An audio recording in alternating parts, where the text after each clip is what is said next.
Welcome to a new edition of the Neon Jazz interview series with New York-based jazz songwriter, arranger, and vocalist Kristina Koller.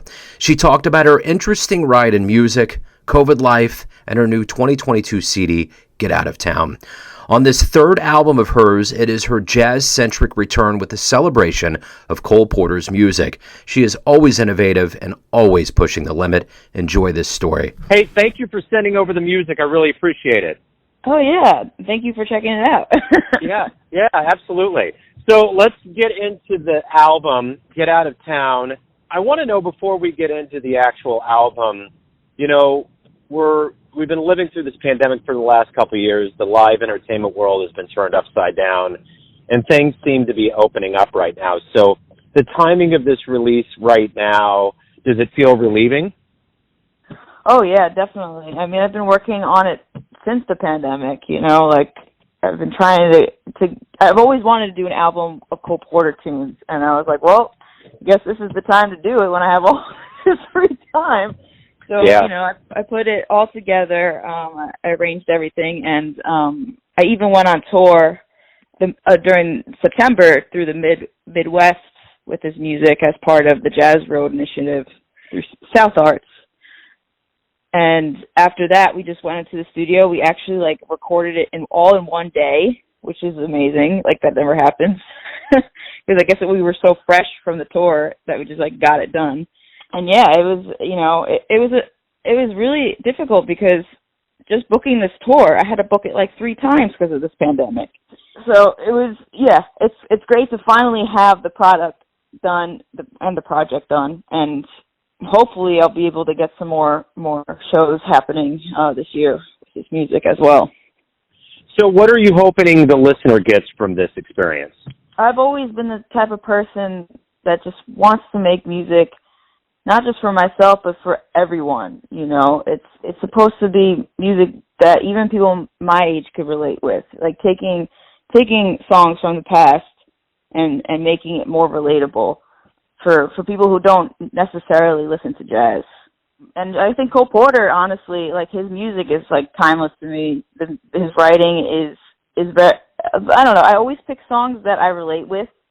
And yeah, Cole Porter is just everything about him, what he writes, his lyrics, his melody, his chord progressions, everything is just it's very appealing to me. So, you know, over this time of reflection and COVID time, you know, we've all had some extra time with ourselves and learned some things. What did you learn about yourself that maybe you didn't realize before that's going to make you stronger as you get back out there and reemerge? I can do more than just what I've been trained to do, if that makes sense.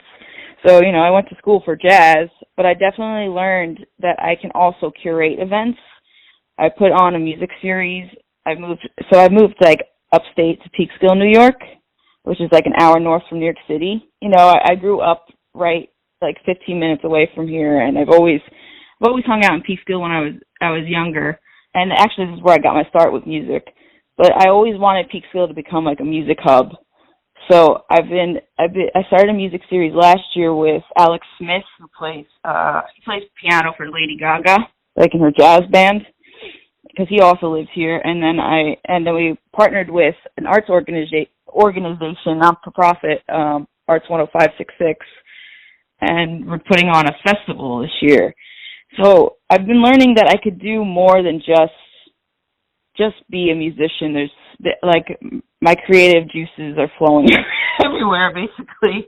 And, you know, I want to build a community with music here, because I felt I've never had that in New York City. So it seems like I've landed in a place where it's acceptable. It's where I'm finally finding, I guess, a community for myself and for others. Are you, so you talked about the festival and, you know, tour dates coming up. How is this year opening up? What kind of promise do you have as the year moves forward? Right now, I have two album release shows. I'm going to be playing in Peekskill next month at the Bean Runner Cafe, and then as well as Smalls coming up in June. I've also been talking to a booker in Germany, so I'm hopefully going to be doing my first Germany tour. I've never played outside of the United States, so that's really exciting for me. I've always wanted to travel the world more and play my music. Yeah, there's things brewing, but nothing, I'm supposed to be talking to the Germany guy this week, so it's a slow process, but it'll happen when it happens. I've learned you have to take your time with things. You can't rush it. Absolutely. So let's go back to your beginnings. Are you from New York City? I'm from Yorktown Heights originally, in Westchester County. Okay. So let's talk a little bit about growing up and how music became your life, and more specifically jazz. When I was 8 years old, I started singing. I did musical theater for about 8 years of my life. That's why I know a lot of the American Songbook. It's because of doing musical theater. And really, when I was like a teenager, I started learning like the ukulele, learned the guitar. I was in a rock band. I was in the jazz band. I was in the musicals. I also did. I was in choir. I also was in an opera. I'm classically trained as well. And then it was really like a deciding factor as to what to go to college for, because I didn't want to go for musical theater because I was burnt out of musical theater. And then I didn't want to do classical because I wasn't a fan of, let's stick to this, like what's written on a sheet of music. I've always wanted to discover more. And so I went to school for jazz because I never knew anything about jazz. And plus my family always said, you should try singing jazz. And, I grew up listening to a lot of different music, like from Motown to classic rock, to musical theater tunes, to jazz. My grandpa loved Frank Sinatra. Grandma and grandpa loved Frank Sinatra, actually, and Louis Prima. So there's always different styles of music that was playing throughout the house. So I just wanted to try out something different, and I knew jazz was a style of music where you can create and be explorative. So that's why I went to school for jazz. And that's how it all started. Right on. Well, so what was the first live jazz show you saw that really blew your socks off? I don't even know what the first one was, to be honest, but I remember just going to Newport Jazz Festival one year, and I was like, oh, this is amazing, just to be able to go see all of these different artists in a really, really cool location. And, I discovered Gretchen Parlato and Robert Glasper, Cyril May. Cyril was probably the first vocalist I really saw, and I was like, wow, she's got a cool sound, very unique sound. Yeah, I guess it was Cyril, maybe. Right on.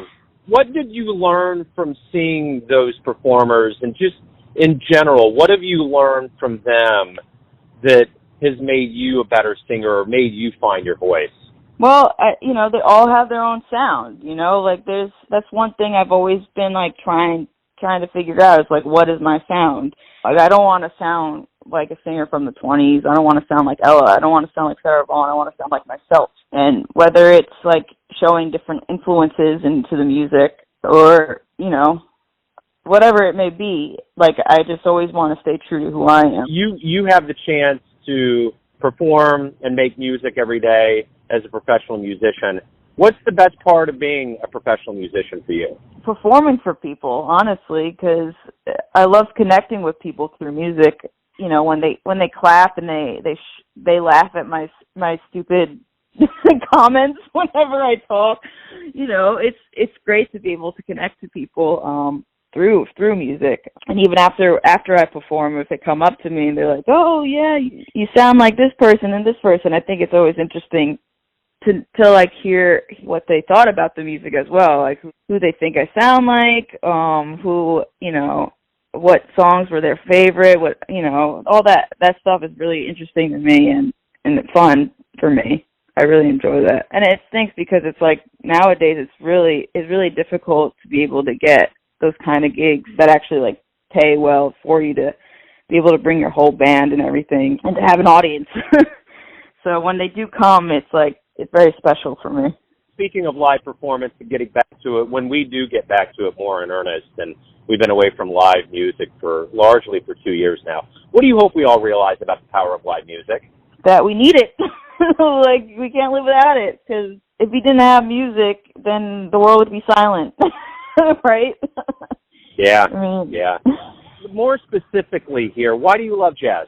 I just love that you can make it unique to who you are. And that's, if you think about like Herbie Hancock and Miles Davis, they were always Herbie's still alive, but always evolving the music, and that's something that's really unique to what jazz is. There's so many subgenres of it. You can get funk influences, you can have R&B influences. It's just a lot of different styles in one, which I think is really unique. I've always liked to just keep exploring different sounds and stuff, and I can actually do that with jazz. So yeah, that's why I love jazz. Everyone has a perception of you, your family, your friends, your fans, but ultimately you live your life. Who do you think you are? Who do I think I am? I don't know. I'm just, I'm still someone who's just trying to figure it out. Like everybody, a lot of other people are my age. I definitely have an idea of who I want to become, but I haven't become that person yet, if that makes sense.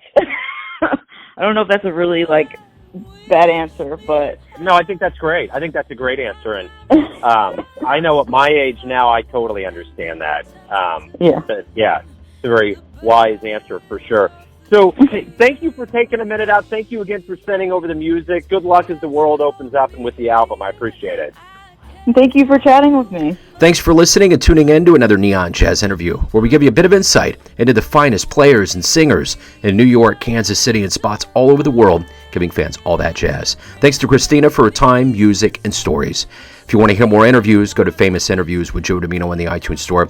Visit Neon Jazz at YouTube.com, and for everything Neon Jazz all the time, go to the neonjazz.blogspot.com. Until next time, enjoy the jazz, my friends. On your mark, get set, get out of town.